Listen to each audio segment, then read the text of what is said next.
Drug addiction doesn't care, but we care. I learned very quickly to hate the drug but love my person. You will begin to accept that you need to separate who the person once was with who they are now and keep loving them no matter what. Heroin sucks.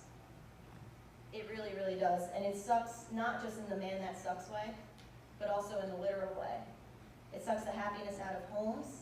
It sucks the trust out of relationships. It sucks the dreams from a peaceful night's sleep. It sucks the literal life out of those who use and those who watch those who use. People still roll their eyes at me sometimes when I am at public events speaking and I call addiction a disease. But when I call it a family disease, for some reason, I am not met with the same adversity. Something in the person listening to me breaks, and they recognize, even before a moment, that I am sick, physically and mentally ill over what I watch unfold every day in my home.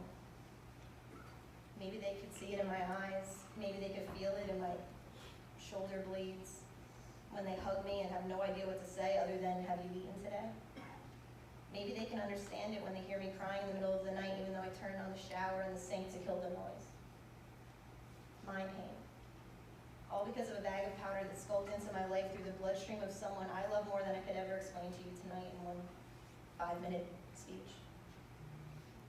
I'm never in denial. I know this drug. I know the statistics. I know the situation is dire. I spoke about it for 5 hours today with kids who range from the ages of 14 to 18. I know that one bag costs less than a meal at McDonald's. I know overdoses are killing more of us annually than automobile accidents, gun violence, pneumonia, and the flu. I know what fentanyl, Suboxone, Vivitrol, and Narcan are. I know why dealers stamp their wax folds. And I know the third day of withdrawal very well might be the worst because I've seen it. I know it costs $250 for a 45-minute session with a therapist who will just tell me everything I already know. Just keep loving them. That's all you can do.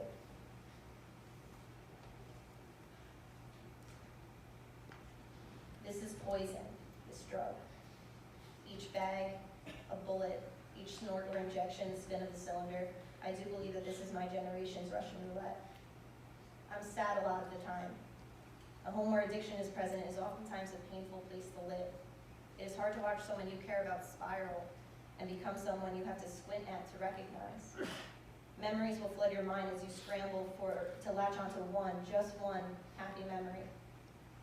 It is difficult to see so clearly what their disease makes them not realize, and that's their own potential, their own worth, their own mortality. I am angry a lot of the time. I used to feel guilty saying that. I've learned it's okay for me to say that I'm mad a lot.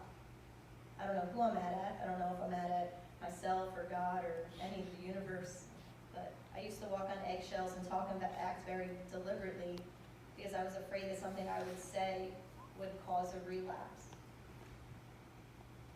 I'm happy a lot of the time, which is a really odd thing for me to say, right?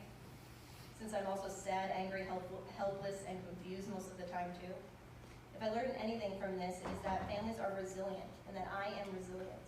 After a sleepless night of praying the phone won't ring, or praying that it will, the sun will rise and another day of my life has to begin. Dishes need to be washed, laundry needs to get done, birthdays need to be celebrated. Some days I'm mailing it in. The fears that come along with addiction are all consuming, but some days I do smile and mean it. Something we say in my house now is, I have good days and bad days, just never normal days. I used to hear people tell me, you can't let it get to you like this, or just cut them out. Just cut them out as if they were nothing more than a one-dimensional character on a poorly written crime drama. I met with sympathy now, which I'm not really looking for, but more so, sadly, I am met with complete and utter understanding from people who can directly identify with my situation. As more and more families are affected by addiction, I hear less and less from the peanut galleries in both my real life and the comment sections of my articles.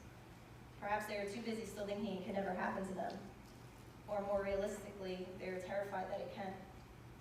Yes, heroin has taken so much from me, but it hasn't taken away my voice, and it will not take away my voice.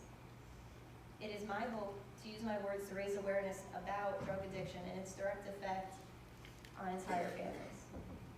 I started sharing my experiences over 10 years ago, not to find answers, but to find momentary peace of mind, to feel less alone, to find other people who could identify.